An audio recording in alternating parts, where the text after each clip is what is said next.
Hoy, Marcos 10. Cuando yo esta semana me puse a preparar este pasaje, lo primero que me di cuenta es la amplitud que tiene, ¿verdad?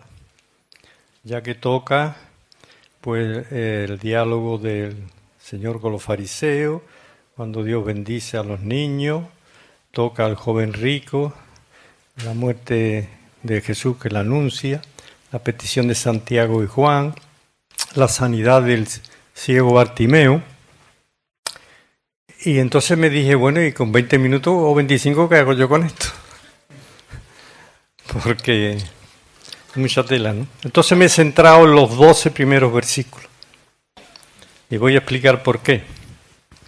En estos 12 primeros versículos, el Señor va a hablar, y en ese diálogo con los fariseos, de dos temas.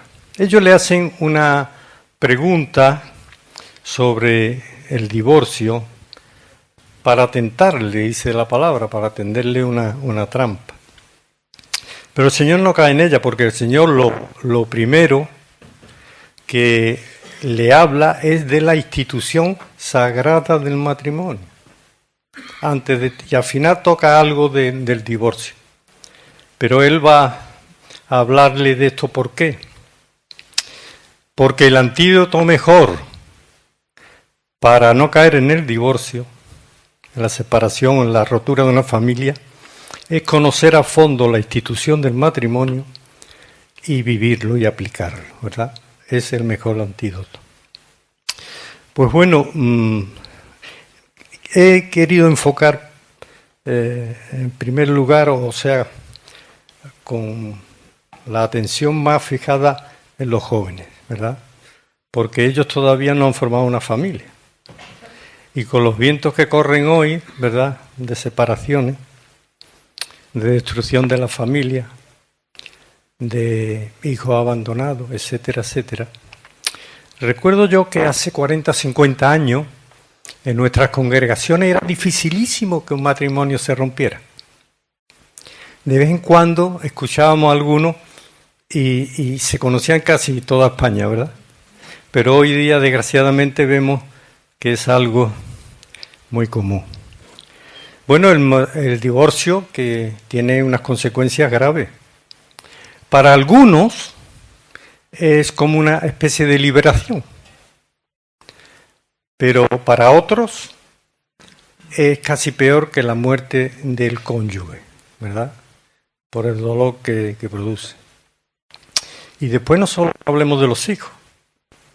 Recuerdo yo que cuando nosotros, Betty y yo, nos casamos en el bloque que estábamos, vivimos en él durante 25 años, había una familia que tenía 4 hijas. Y el padre abandonó a la mujer, y a la madre y a las hijas.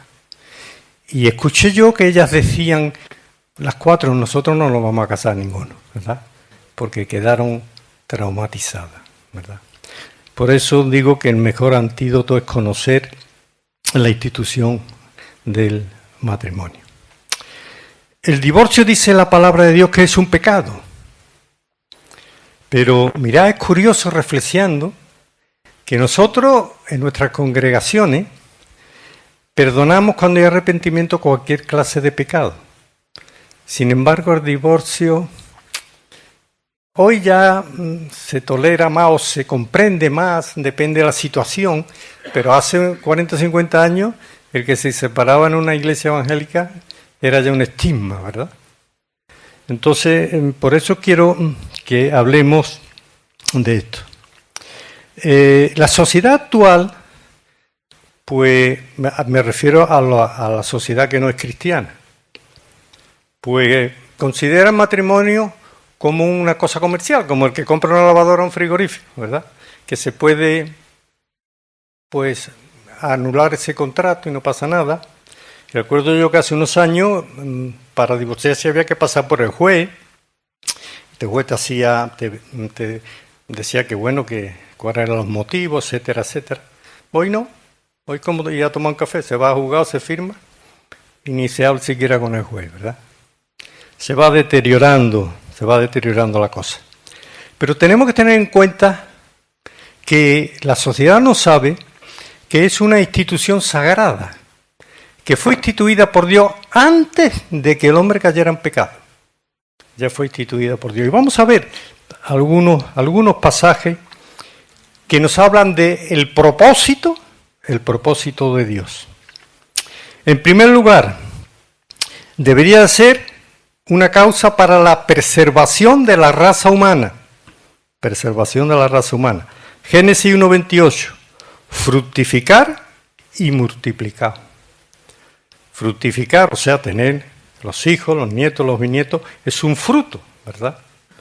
Pero claro, hay quien considera que los hijos es lo más importante del matrimonio. Claro que es importante, pero eso es una bendición posterior a cómo esa pareja funcione, ¿verdad?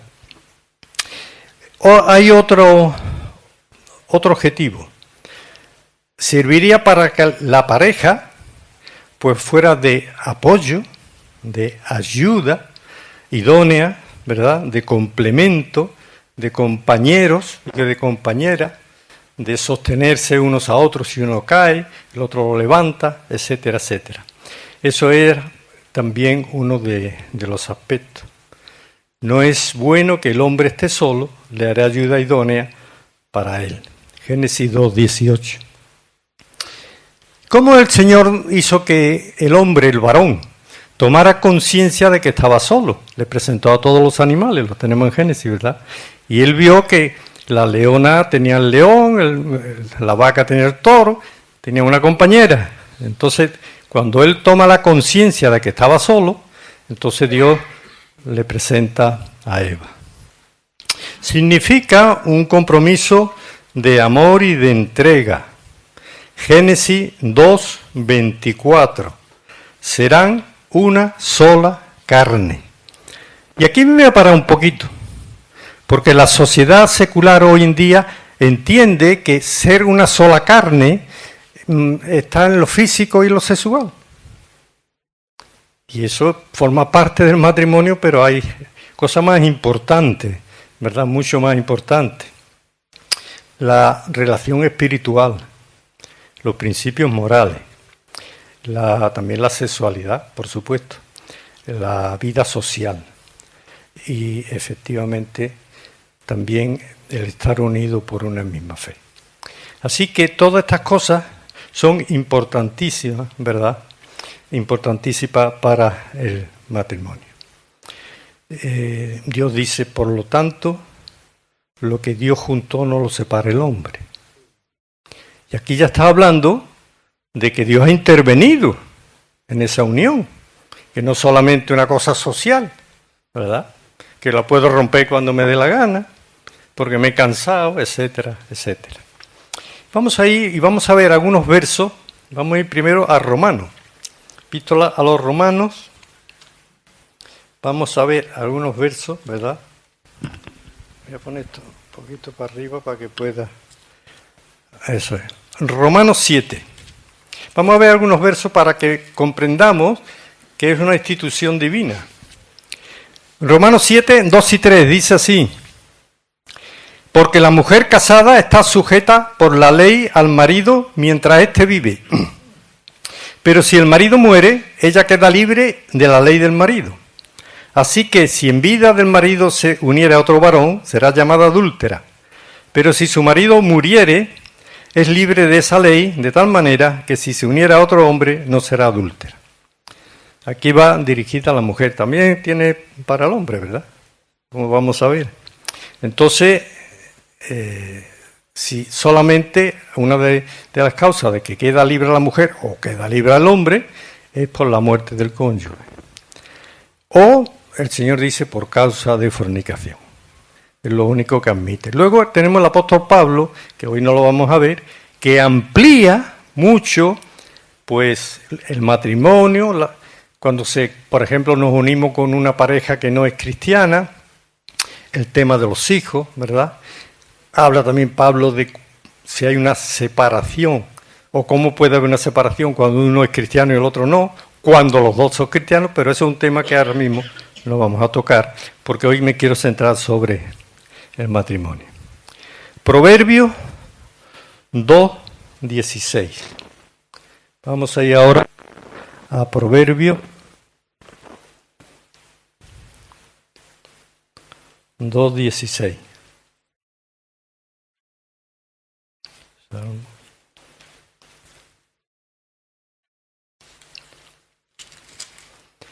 Proverbio capítulo 2.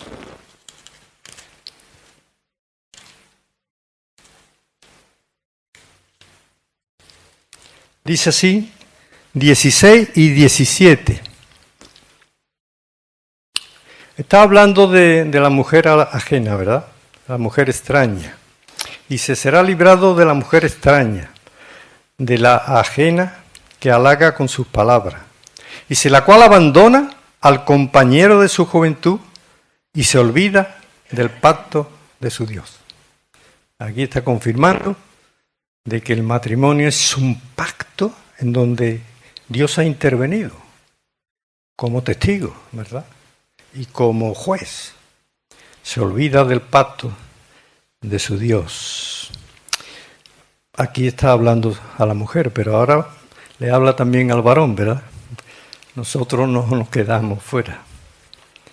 Vamos a ir al libro de Malaquías, que es el último del Antiguo Testamento.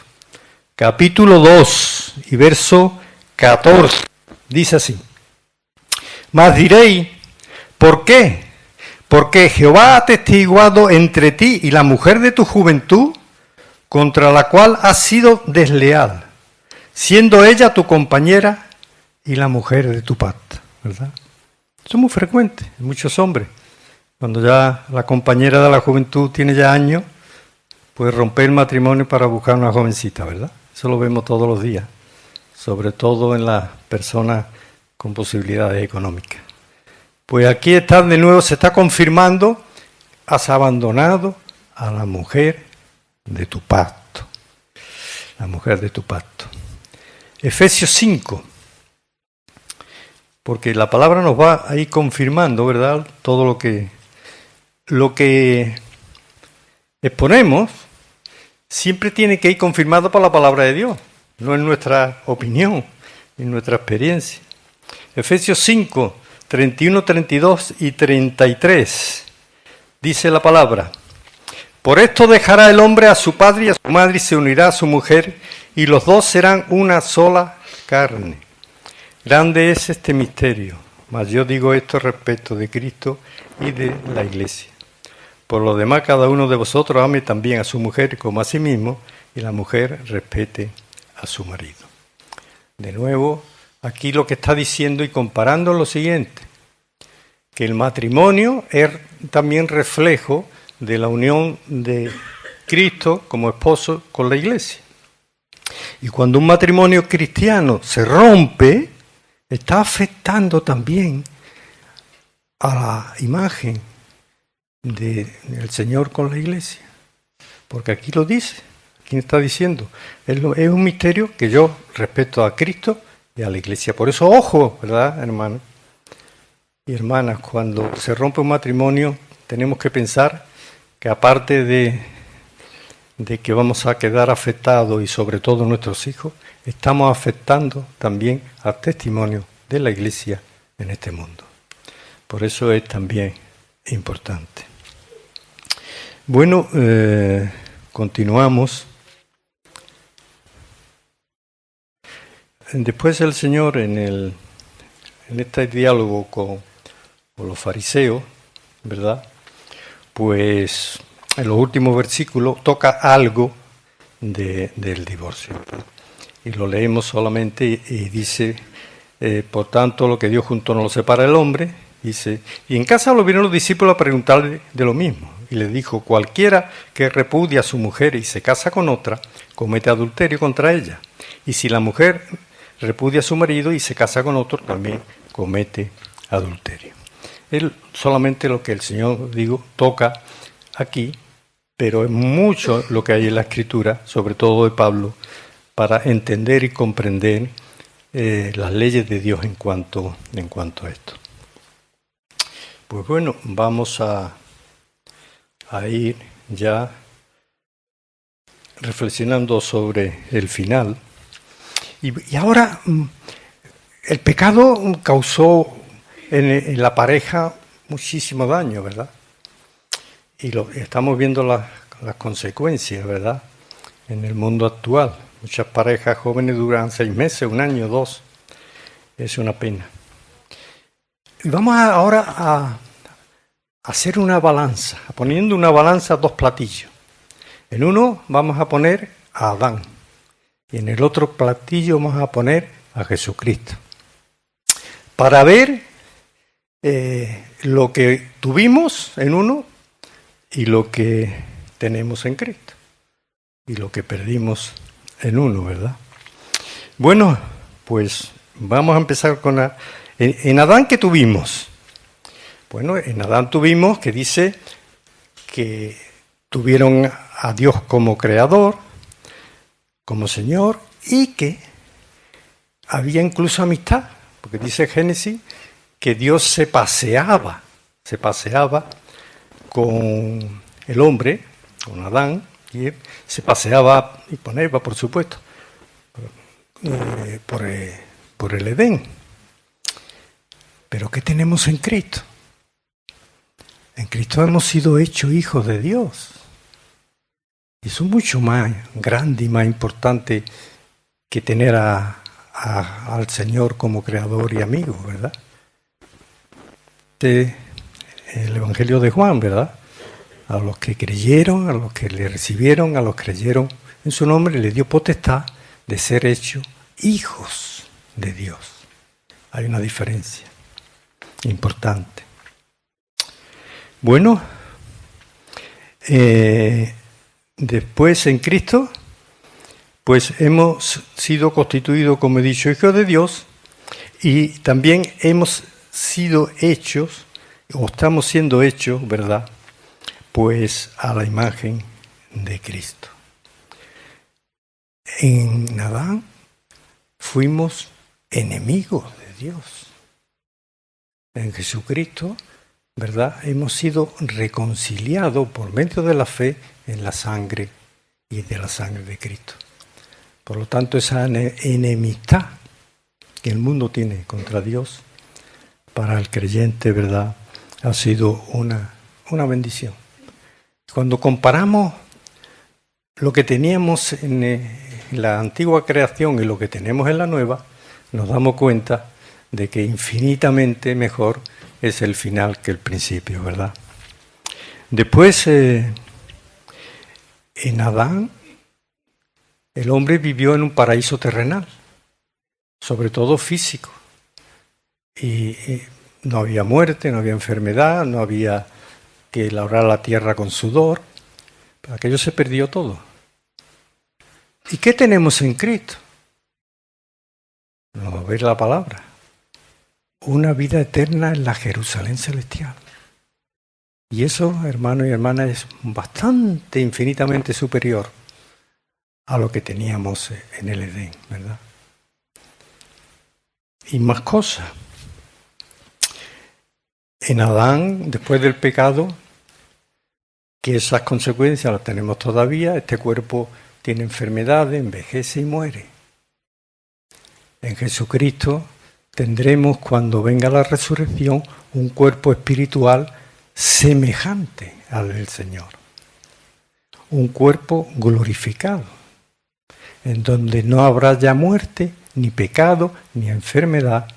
Como dice Apocalipsis, en donde Dios va a enjugar todas las lágrimas que muchas veces derramamos en este cuerpo, ¿verdad? Entonces, estamos, ¿verdad?, pues sopesando una cosa y otra, porque muchas veces la humanidad se queja, vaya la manzana la que lió. Pero es que gracias a esa manzana, ¿verdad?, si creemos, tenemos un grande beneficio.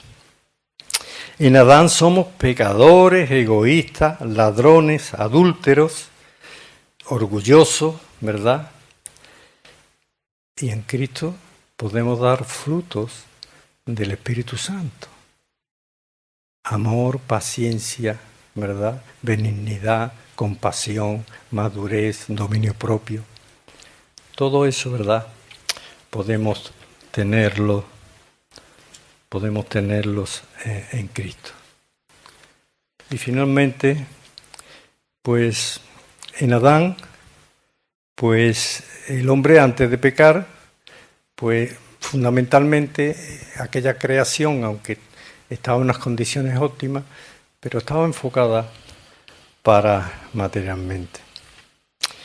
En Jesucristo, ¿qué tenemos? Algo que Adán no tenía. La presencia del Espíritu Santo en nuestro espíritu y en nuestra alma. Dice el Señor que me ama y así cumple mis mandamientos. Dice, vendremos a Él y moraremos con Él. ¿Somos conscientes de esto? Es muy superior, ¿verdad? Muy superior al Edén. Tener el Espíritu Santo en nuestra alma y en nuestro espíritu. Y bueno, y finalmente, pues comprobamos que el propósito original de Dios era lo que vemos al final en el Apocalipsis. A veces pensamos de que cuando se estropeó la creación de Dios por el pecado, pues Dios evidentemente envió a Jesucristo para resolver el tema. Pero es que la cruz de Cristo estaba ya prevista desde antes de la fundación del mundo, porque Dios quiso utilizar dos elementos para llevarnos a la perfección: el amor y el sufrimiento. Esos dos elementos empleó Dios para que el resultado final sea muy superior al principio, ¿verdad? Así que os digo, sobre todo a los jóvenes, que estudiéis a fondo que la institución del matrimonio es sagrada y que tiene, si la cumplimos, unos beneficios tremendos. Mirad, hermano, mi mujer y yo hemos cumplido 50 años juntos, con una familia, ¿verdad? ¿Por qué? Porque la palabra dice, yo lo repito mucho, que cordón de 3 dobleces no se rompe pronto. Cuando el Señor está en medio de una familia y de una pareja, se puede romper, pero es muy difícil, ¿verdad? Es muy difícil. Y eso va a ser un beneficio tremendo. El llegar, ¿verdad? Para nosotros ha sido un gozo tremendo el llegar a los 50 años. Y sabemos plenamente y somos conscientes que quizás no lo hubiéramos conseguido si el Señor no hubiera estado en nuestras vidas. A Él sea la gloria.